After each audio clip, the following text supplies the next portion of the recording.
I want to show you how to get started with the Google Gemini API and how to make your first API call with Gemini 2.0 Flash. First, you should search for Gemini API in Google and come to this page. Over here, you have seen they have the installation guide. You can install the Gemini API with this command. I have already done that, so I'm not going to install it again. To make your first API call, you need an API key. Over here, you have noticed we can get an API key in Google AI Studio. So we are now in Google AI Studio. On the top left, you can see we can get an API key. I already have an API key. Once you get an API key, you should store it as an environment variable on your machine using this command. On the Mac, an alternative way to store the API key is to save it in your .zshrc file.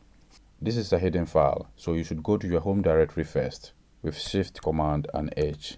To show a hidden file on the Mac, you should press Shift, Command, and period, and look for .zshrc. So here is the file, .zshrc. So you should open this file, copy and paste your Gemini API key, and save the changes.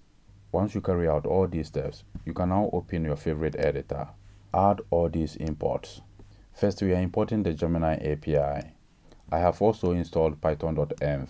So over here, we load the .env file.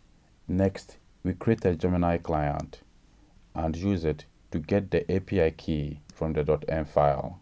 Then, we create a response and specify the model we want to use. So you have noticed we are using Gemini 2.0 Flash.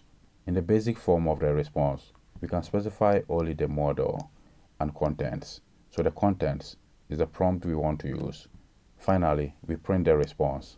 So we can now bring the terminal with Ctrl and backtick and run the file. So I'm going to use Python 3 followed by the file name. That is Gemini getstarted.py. You have noticed here we have response from the model, Gemini 2.0 Flash. At the end of the response, it also gave a summary about AI. That was the prompt we specified in the code. So this is how to get started with the Gemini API and make your first API call with Gemini 2.0 Flash.